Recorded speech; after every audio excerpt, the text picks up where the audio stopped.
Continuing on with how the mind works. So we were talking about the subconscious or emotional mind. Let's talk about emotion or feeling.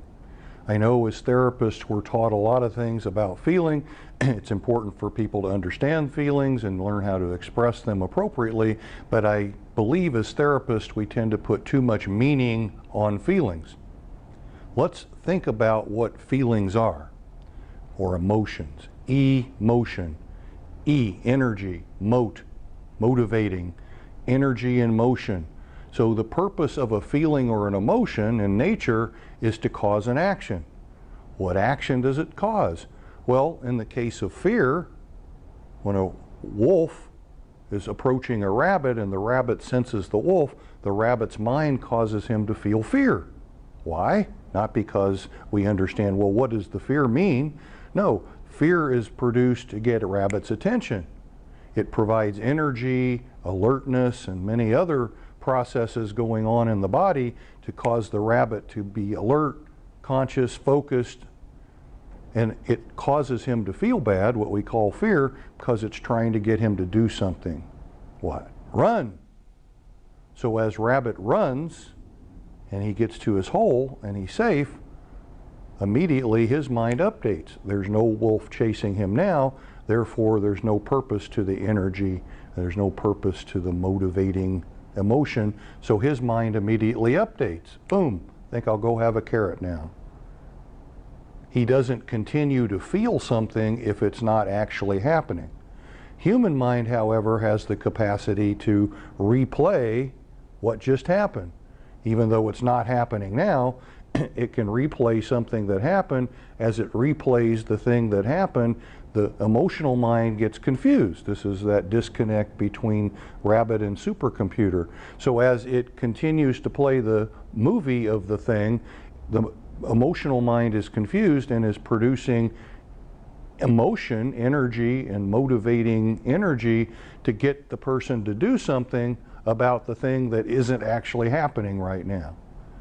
This becomes important in ACEs because a lot of times a person's mind is trying to get them to go back in time about something that happened or didn't happen and make it not happen or make it stop or make it happen differently.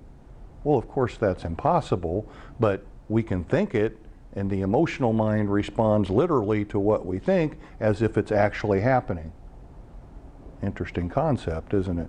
But ACEs is based upon this very concept. What's causing the troubling emotion is the mind trying to do something that's impossible.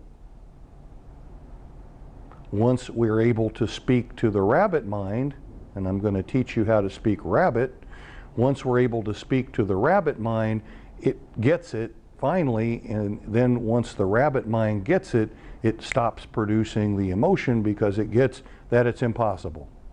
If it's impossible, it can't be done. There you go.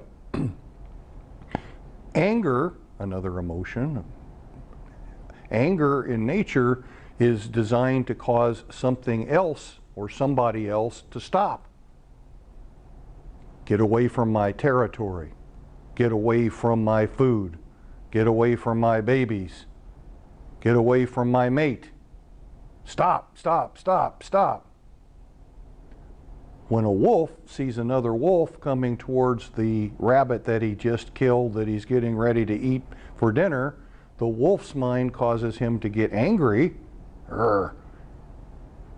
He moves towards the other wolf because he's trying to get the other wolf to what? That's right. Stop, get away from my food. So he approaches the other wolf, he growls, he charges the other wolf turns and runs away. How long does the wolf stay angry? Well, the wolf stays angry about that long because now there's no more purpose to the anger. There's no wolf coming toward his food, therefore there's no reason for the wolf to be angry. So again, his mind resets and he goes back and enjoys his dinner. A person, though, can continue to think about what just happened. Oh, I can't believe that wolf just came after my food. What right does he have to get my food? Why doesn't he go get his own? Oh, the nerve of him. If I ever see him around here again, I'm going to give him a piece of my mind. That can continue to cause the same emotional reaction, anger, and anger over a long period of time we call a resentment.